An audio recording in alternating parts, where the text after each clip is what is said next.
Subscribe to this channel and press the bell icon to get notified for the latest tech videos. Hey, what's up YouTube? This is Wasay here, and in this video I'm going to show you how you can install Windows 11 on your Mac or MacBook so that you can run Mac OS and Windows 11 simultaneously. So let's begin the video.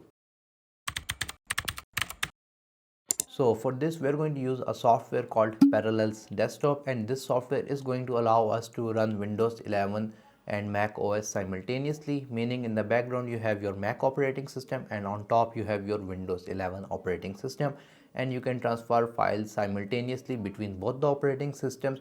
If you connect any external storage device, it will be shown in both the devices and the Windows 11 machine will run pretty fast. The only thing you need to know is that Parallels Desktop is not a free application. You have a 14-day free trial which you can use to check it out if it works for you. After that, you either need to buy the lifetime license or a monthly subscription on which you're going to get monthly updates. Anyways, let me show you how you can use and download the trial and check it out for yourself.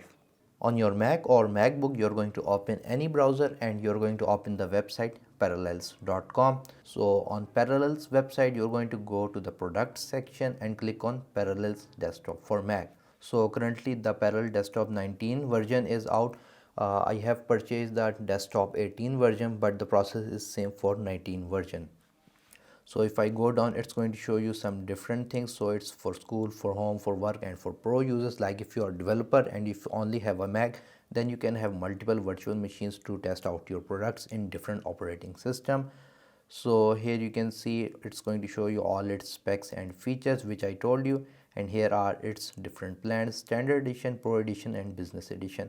In standard edition you get 8 GB RAM for virtual CPUs, and you have these two things available, and you can get major updates if you buy with the subscription.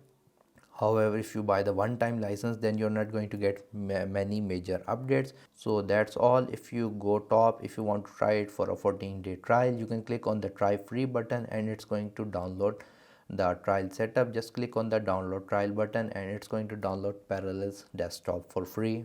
Once the setup has been downloaded, double click on the setup. In my case, I have Parallels Desktop 18. The latest version is 19. Anyways, you're going to double click on the setup and it's going to start the installation process. Click on open. Here is the software license agreement. So we're going to click on accept, and from now you need to have an active internet connection so that Parallels Desktop can be installed. I'm going to enter the passcode to unlock my Mac. We're going to allow access. So from here you need to sign into your Parallels account in order to use it for the trial version, or if you want to buy the full version. So you can sign up using the email, or you can sign up with Apple, Facebook, or Google. So since I already have a Parallels account, so I'm just simply going to sign in. After that, it's going to ask you to enter your license key, but since you have a trial version, you're going to click on continue with trial. Since I already have bought Parallels Desktop, so I have entered my license key and I'm going to click on activate.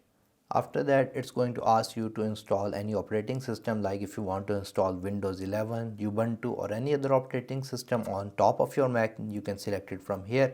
So here you have these different operating systems available. You can download Windows 11 from official website, or if you have the operating system file available, you can click on open and just browse for that file and it will not download it. But since I do not have any operating file available on my Mac, so I'm going to click on get Windows from Microsoft, click on continue. I'm going to click on install Windows, and now it's going to download Windows from the actual Microsoft servers and then it's going to install it.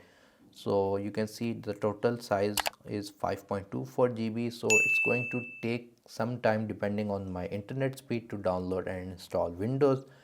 The second thing that I should tell you from the start was that you should have at least 20 to 25 GB of free storage on your Mac or MacBook, because this is the amount of storage that Parallels is going to use when Windows is installed.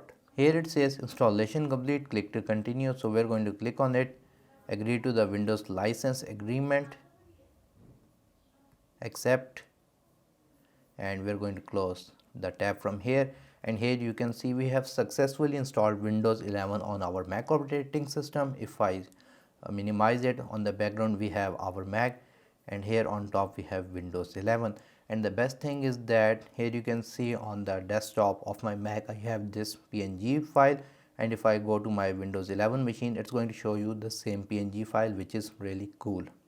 Other than that, you can have or do different things like you do in your normal Windows machine, like you can install Google Chrome browser, install any applications which you want to run or test.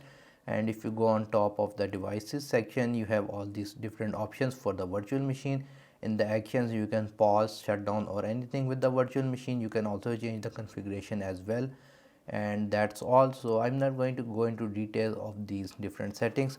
However, if I connect an external USB device to my Mac, you can see it's going to ask where I want to open it. So I am going to connect it with my Windows 11 machine. I'm going to click on allow, and it should detect it, as you can see. So that's pretty cool. If I minimize it, it's not going to show in my Mac, but if I go to my Windows machine, open File Explorer, go to this PC, you can see that it has shown my external SSD which I have connected, and it has Microsoft Project 16, and that's the main reason why I am installing Windows 11 on my Mac, because Microsoft Project is not officially available for macOS, so I'm running it on Windows 11 on top of my Mac. So project has been installed on my Windows 11. If I go to the search bar and just type project, it should show the installed application. If I click and open it, it should run it on top of my Mac. And here you can see I am running Microsoft applications on top of my Mac OS. So yeah guys, in this way you can run Windows 11 on top of your Mac OS operating system. So guys, if you like this video, like, share, subscribe. If you have any other questions regarding this video, write them in the comment section below. And if you have not subscribed to my channel, please do so. Other than that, thank you for watching, and as always, stay safe.